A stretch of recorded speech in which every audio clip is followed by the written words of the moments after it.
The section in which all types of question documents examined is called the forensic document section. And the we cannot imagine any routine work without the involvement of the documents, and now it is the era of electronic documents, and to that extent there are amendments also to include the electronic documents. Now, especially the white collar crimes, which will come to light only after several years of its occurrence, documents play a very vital role. Now, the types of crimes in which they figure as evidence is mostly all document related offences which have been enumerated in the IPC as a separate section. Now,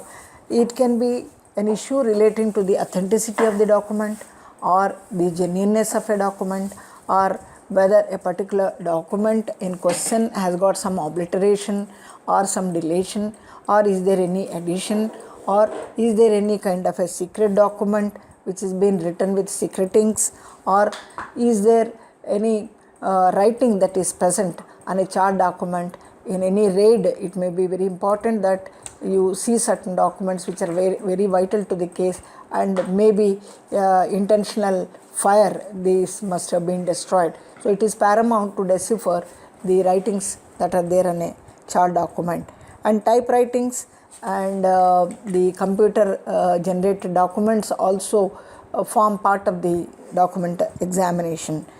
And the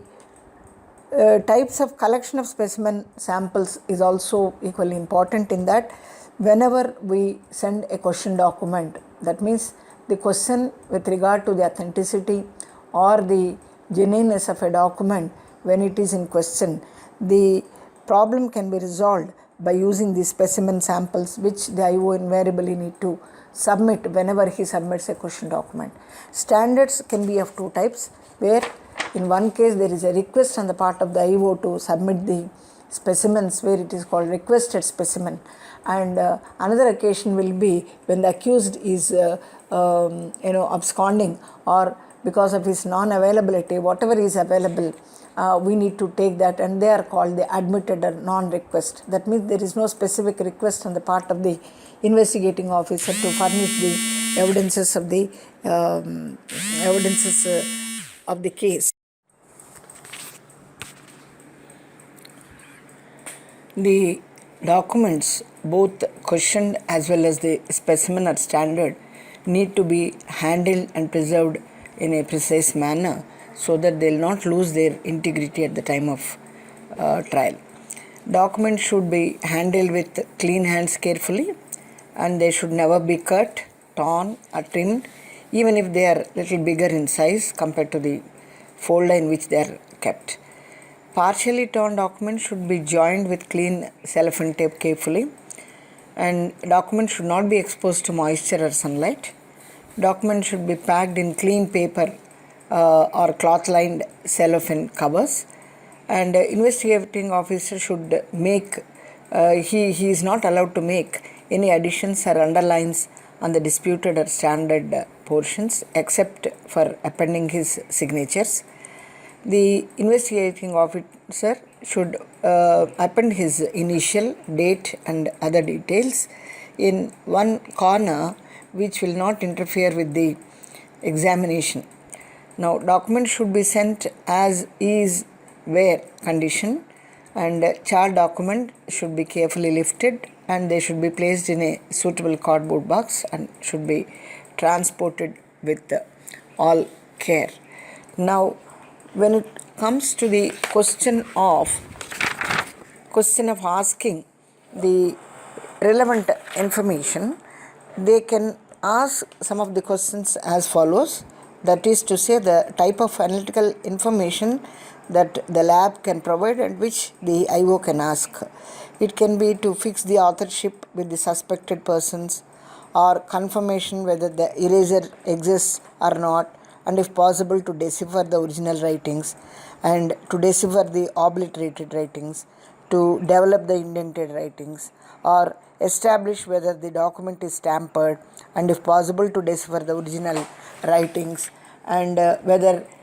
the printed matter, has it come from the same type of typewriter, and whether the impressions that are made with the same stamp or seal,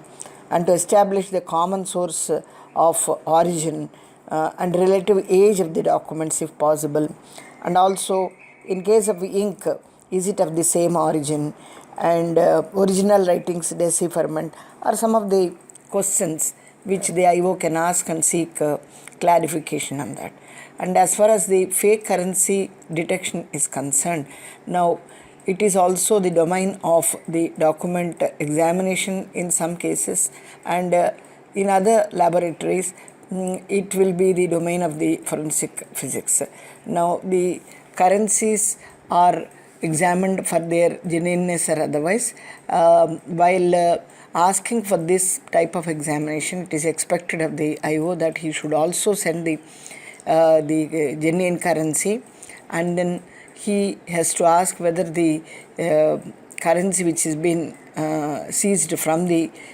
scene of offense are they fake or genuine, based on some traits or characters that are present in the genuine note, which the RBI time and again sit and then decide what should go as genuine features, which will be so difficult to mimic at an individual level, and anti-copying kind of traits every time they try to incorporate, so that at the individual level or to frustrate the fraudster in preparing the fake currency, the